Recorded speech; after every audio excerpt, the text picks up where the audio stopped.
Hello everyone! Today I would like to introduce you to RPM and show you what the game is all about. We'll start with the trailer, and after that I will walk you through some of the game's main features. RPM is more than just a management game. You are also responsible for the technical development and performance of your race cars. You've probably never heard about this game before. So before I explain it in more detail, let's watch the trailer first. It will give you a quick idea of what RPM is all about. After that, I will show you the game and explain its main features.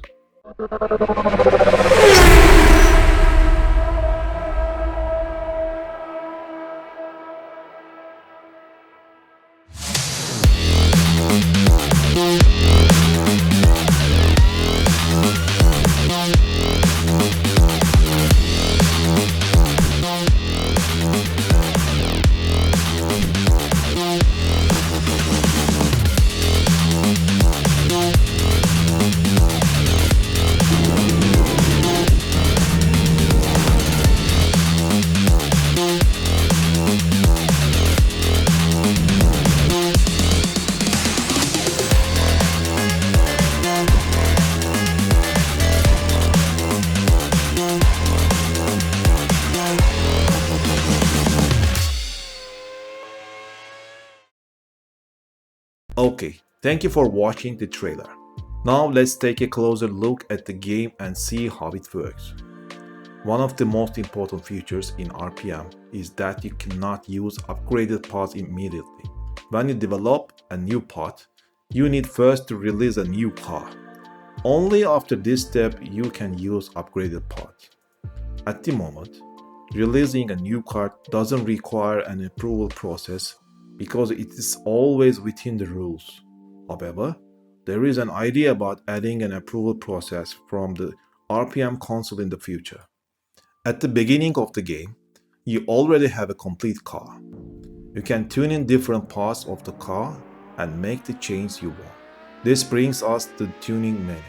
Here, you can adjust 12 different parts, test your setup, and see how those changes affect the performance.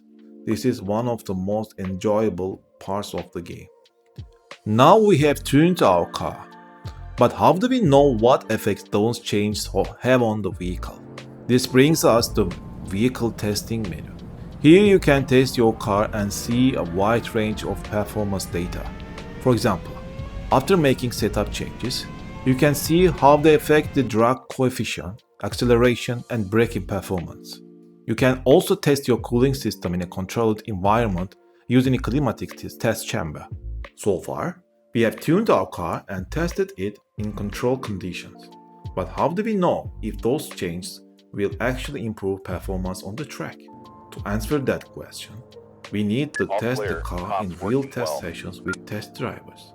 During this test, you can install sensors on the car and collect performance data from the track. You can then compare the results and see whether your changes have improved the lap times or not. One more thing I would like to mention is that RPM does not use arcade-style calculations. The performance of the cars is based on engineering and physics calculations. Instead of using simple calculations, game uses real-world engineering principles whenever possible. Goal is make the experience feel more realistic and give players meaningful technical decisions. As the game progresses, tuning alone will not be enough to stay competitive. To improve your team, you will need to develop new pods and launch new cars. This is where the development system becomes important. You will work together with your engineers and take part in the design and development process of each pod. There is no simple upgrade button and no guaranteed improvement path. The results depend on the decisions you make, the risks you take, and the effort you put in the project. If you manage the development process well, you can create strong and competitive paths. If not, the results may be disappointing. Because of this, there are countless possibilities for future car designs, and the final performance of your paths depends largely on your own decisions. RPM is not only about the cars. It is also a management game, which means you need to hire staff, manage your drivers and engineers, handle finances, and make important decisions for your team. You can also train your staff and help them improve. In short, RPM includes many of the management features you would expect from a motorsport management game. After all that hard work, you are finally ready to go racing. So, what does a race weekend look like in RPM? Friday is a practice day. During practice, you test your car on the track that will be used for that week's race weekend. You can check your lap times, monitor tire wear, evaluate your cooling system, and see how your drivers perform on the track.